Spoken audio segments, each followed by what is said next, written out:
What is up, YouTube? And today we're going to be talking about the update that is coming to the game as of the maintenance's end. This maintenance will actually end most likely as this video releases or slightly before, so the game will be live with these changes, but pretty big patch, right? We're going to have some really nice banners coming out, including a nice mystic banner, and you're going to see the biggest thing is the start of week 2 of a special side story, Midnight Summer Paradise. So even though this side story is currently running, we'll have week 2 happen, which will open chapter 3 and chapter 4, so you can get more rewards.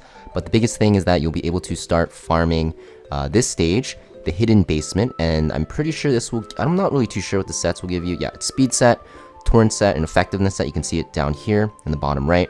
Speed set, amazing obviously, and torrent set also amazing. So those are the two main sets you'll be farming for most likely, and it's going to be the same as the current side story, or I guess last week's, right, with Ocean Breeze Luca, where by having Ocean Breeze Luca, actually you'll be able to get a buff which will make you take down the boss easier. And you're gonna see for the artifacts, you need Prayer of Solitude to actually get more currency. Now, last year I do believe it was only Lethe who was the good lead hero who actually benefited from the lead hero for this week. But you're gonna see for this one, I'm pretty sure that the lead hero can be both Ocean Breeze Luca and Lethe now. So you can actually use Ocean Breeze Luca from last week for this week. I'm not too sure if that's confirmed. You have to test it in game.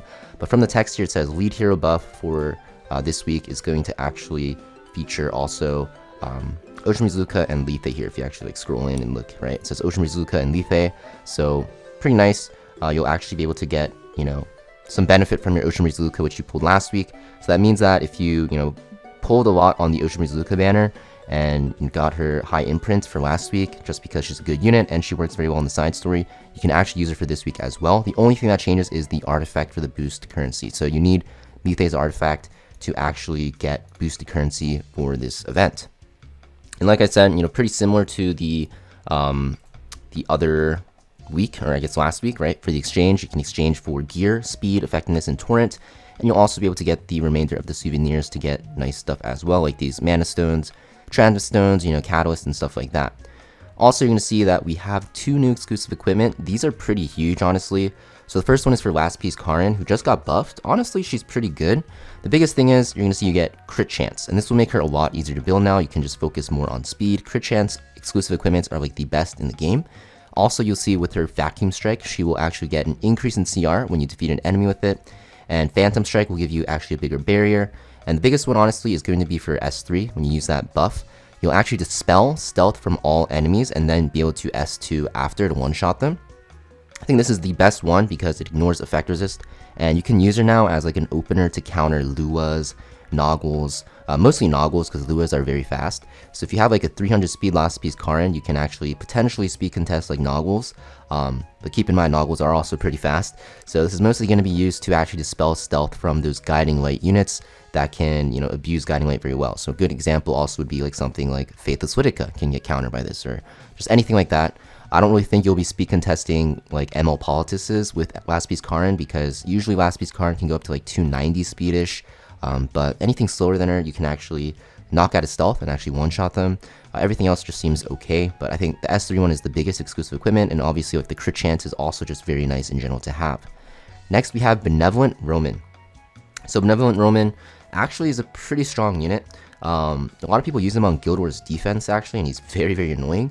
But you're going to see that the exclusive equipment gives him health, which is very nice. Like, health is always good because he's a debuffer, so he can live longer. Usually you have to choose between effectiveness or health rings, and with this health exclusive equipment now, you can safely just go all into effectiveness.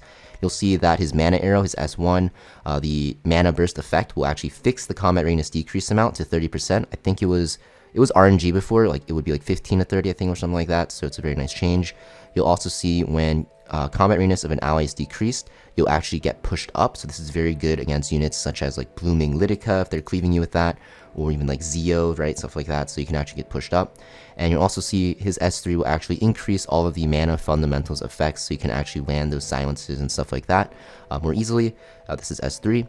Honestly, I think the S1 or S2 is probably the best. 5% increase isn't that big of a deal, but health percent, very nice for him, and these effects will be very nice for him as well, because honestly, I think he's already in a good spot. I don't really know why he's getting exclusive equipment. Same with Last Piece Karin. Like, there's way more like worst units out there, and they're deciding to give these exclusive equipments to units that already can be used in certain like niches, like Lost Beast Current into like, you know, evasion units and stuff like that, and Benevolent Roman on defense teams. So I'm not really too sure why, you know, they're getting buffed. Like Lost Beast Current is still pretty good against like Aidens and stuff like that, anything with evasion really. And Benevolent Roman is just like really good in Guild Wars defense. Like probably one of the best defenses right now is Broman, Senya, and Ran. Or not Ran.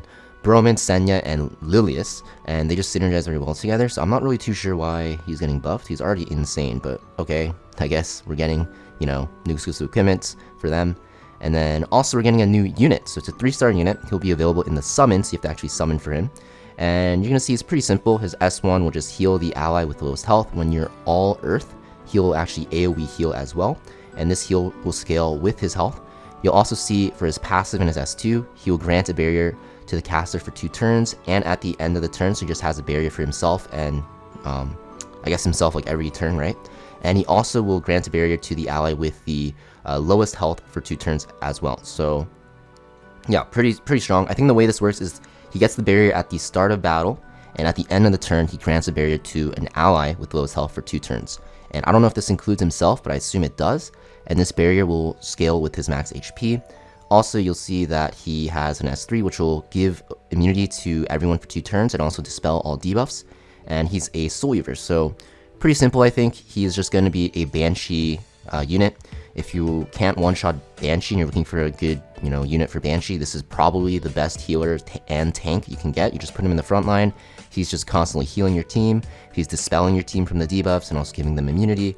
So, and like he also has a barrier to, you know, make your team tankier. So definitely going to be probably the best frontline unit for Banshee. He might be used in other areas of content, but keep in mind you do want a full Earth team with him. So maybe Ice Exposition, or even like when Ancient Inheritance runs around again, he'll be very good there as well. Probably one of the best units for an Earth team. So yeah, definitely a strong PvE unit coming out, and he's 3-star, so he's pretty easily accessible. And then we also have, of course, this pack. Not really a big deal, not really worth it. You'll also see that Epic 7 World Championship preliminaries are underway, so if you want to play in the Epic 7 World Championship, you have to get high ranking in this. And there are some UI changes as well. Now, something that's not on this infographic is the banner. So you can see here on your screen we have 2 banners. So the first one is actually going to be Violet and Celine, both pretty strong units, honestly. I think Celine is one of the most powerful PvP units right now, so if you don't have her, it's a good chance to pick her up. She counters a lot of openers, such as like ML Politis and stuff like that, so very, very good there. Also, you'll see for the Mystic rotation, we have an extremely powerful Mystic rotation. We have Fawn Cecilia and Sylvan Sage Vivian, who both need buffs, not that great. But in the middle here, we have Abyss YUFINE and Blood Moon Haste. These units are top of the top in the meta right now. Blood Moon Haste is one of the most contested picks right now in RTA, even in Guild Wars offense, he's very strong. And Abyss YUFINE is also probably one of the best damage dealers still right now, so 2 of the best PvP units in the game are going to be available from this rotation, so you definitely want to start saving your Mystics. Now, I do think this is a bait banner, because after this banner, we most likely will have the last boss banner, right? Same like we had with like Strays, Bellion, and Zio. We'll probably have the episode 5 last boss, who looks amazing, and most likely she'll be very strong as well. So if you do end up pulling on this banner, I would recommend pulling at the end of it, near the 4th of July, because then you can actually see what the last boss banner looks like. But yeah, pretty much it for this update, guys. Pretty huge. Let me know in the comments down below what you're most excited for, and also make sure to hit that like button to actually help me out.